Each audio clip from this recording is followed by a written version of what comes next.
All right, so today we're going to be making Italian meatballs.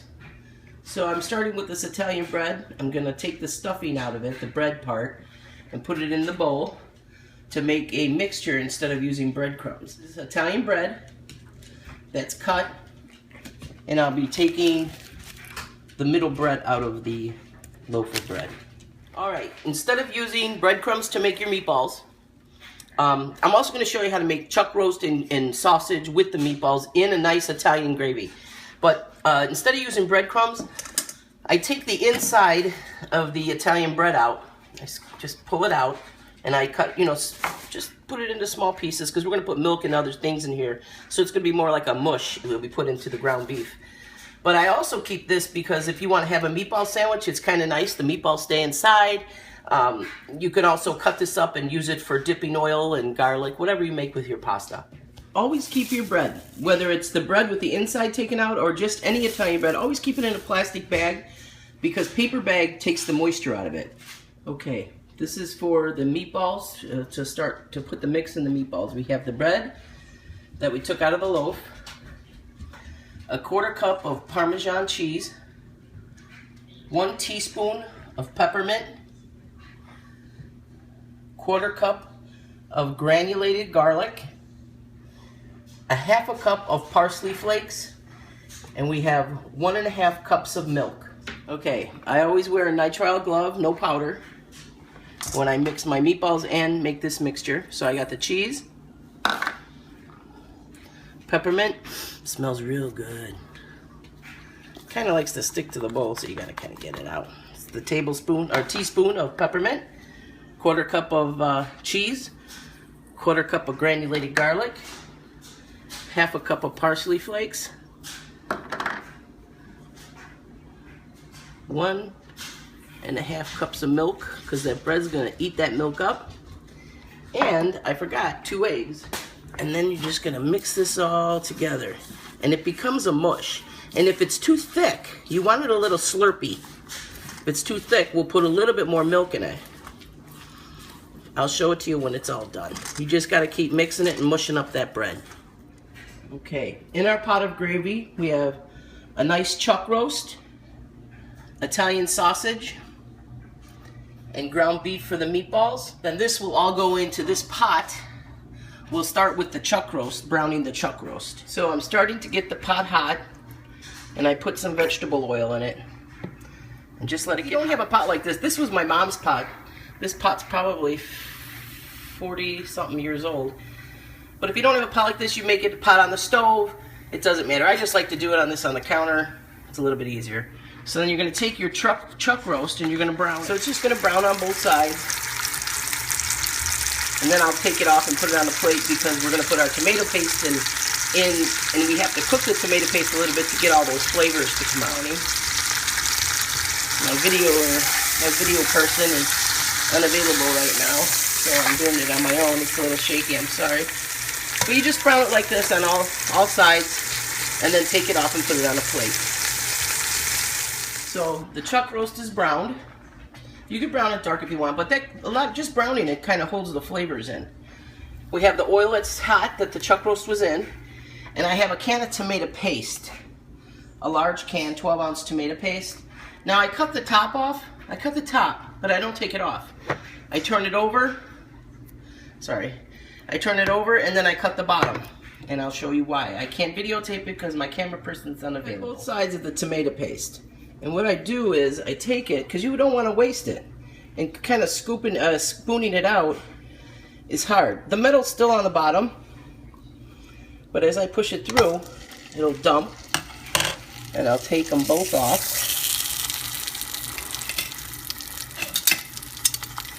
Sorry if it's so shaky. If I had my camera person, it wouldn't be so bad. So now we have all of our tomato paste. And we're going to mix that up. So what you do is you just take the paste and mix it around and let the flavors come out.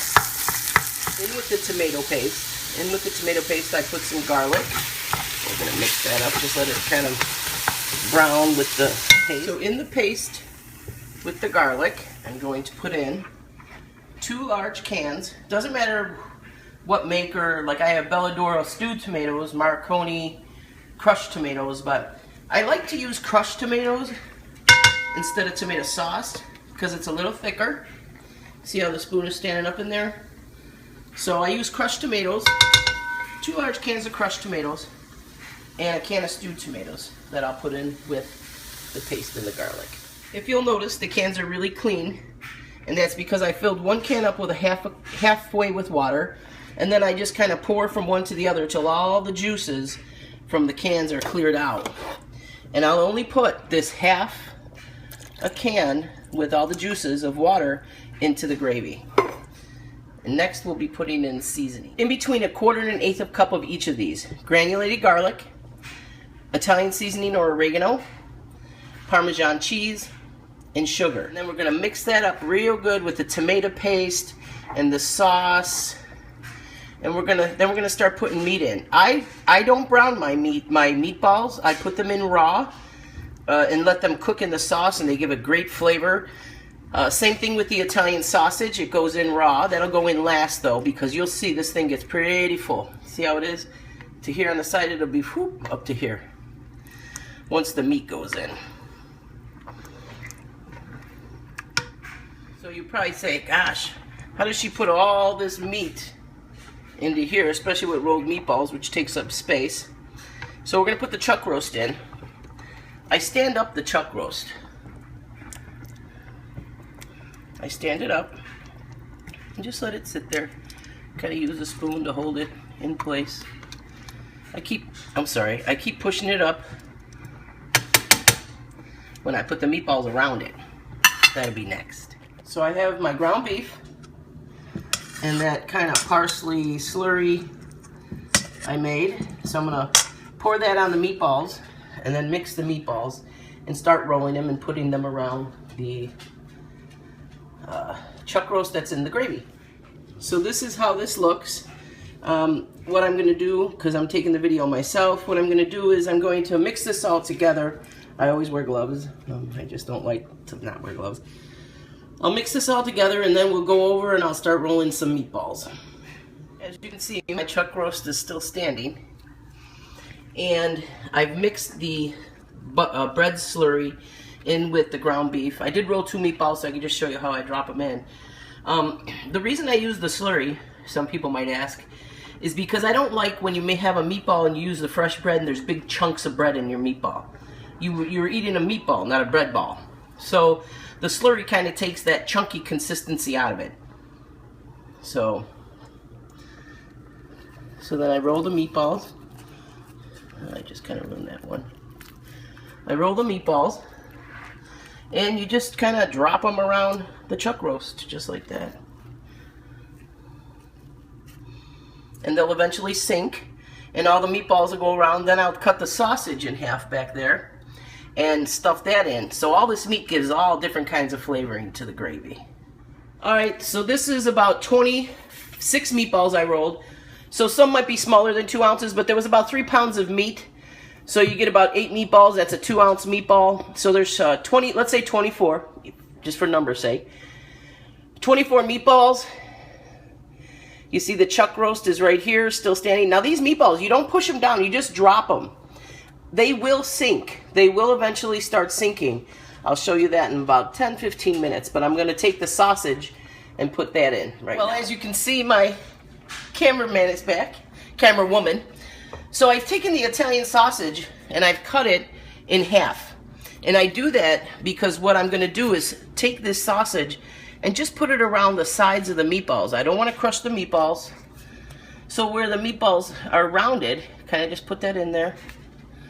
Some will go down. If it goes down, it goes down. If not, it will go down on its own. Remember the chuck roast is right here. Here, I'll put it next to the chuck roast.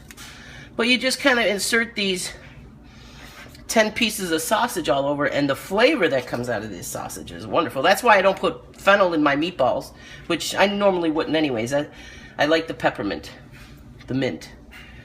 Okay, so in about 10 or 15 minutes, I'll show you how all this goes down on its own. You don't have to push these meatballs down. And remember, the gravy was up to here. Whew, you'll see how it goes up. It's already gone up. Okay, one other thing. The reason I use Parmesan cheese in the meatballs is because I don't put salt in the meatballs. And I already told you I like the slurry because there's no bread chunks in your meatballs. And then there was one other thing. But I'll remember, I'll tell you later. This is about after 10 minutes. You'll see that everything's kind of going down. You can kind of give it a little shake and it helps it settle too. One other tip I'd like to give you is I always put a can of hot water in one of the sauce cans to keep my spoon in so it doesn't get all nasty dirty. So the meatballs and sausage are all going down. Chuck roast is pretty much settled. And then you just let it cook. Now because there's meat in here, grease will rise to the top and you skim the grease off because that's the meat grease, but it just leaves a great flavor in the gravy. The meat, not the grease. So you always keep the gravy covered, the meat covered. This is 5 minutes later. As you can see, everything's pretty well covered. And the reason you don't push the meatballs down is because you'll start smashing them and making square meatballs or cracked meatballs. Because eventually it will just cover and cook. So that's how you make meatballs, chuck roast, sausage, and gravy. The way Grandma Jeannie made it, my mother. It's a great, great Italian gravy. I'll give you a nice little finish once it's all done. This is going to cook for around 5 to 6 hours at about 250. Okay, so this is after about an hour of cooking. You can see the meat kind of is popped up. It's because it's cooking. It's cooked probably. Not, you know, all the way through because I do it low and slow. But I did take another can from the crushed tomatoes and a spoon. And if you see the grease here on the top, the clear liquid, you just kind of put your spoon down and all that grease will go in there. And you just put it in the can.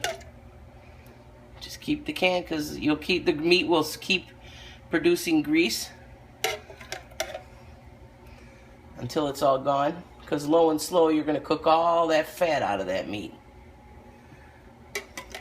So you just keep doing this as it cooks. Eventually the meatballs and everything will fall back under the gravy. Right now they're doing a slow, low and slow cook.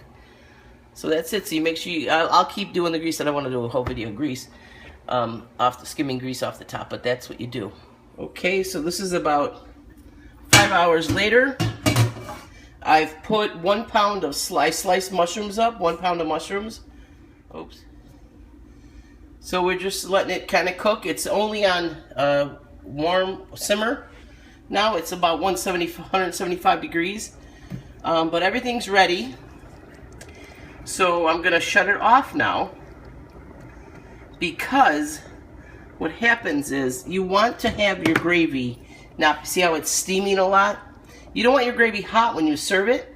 You want it warm. Not warm, but a little hotter than warm. In between warm and hot, because that's when it thickens. So I will be showing you a plate of the chuck roast, the sausage, and the meatballs in a few minutes. All right, so this is the gravy. Okay, this is the chuck roast. This is the meatball. This is the sausage. This is how tender it should be when you're done.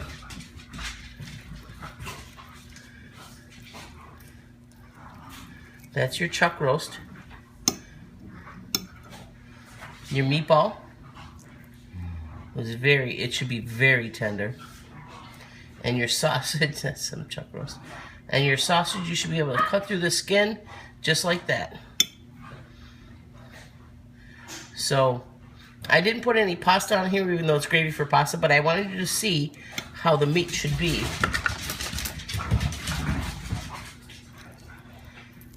You should be able to tear it apart.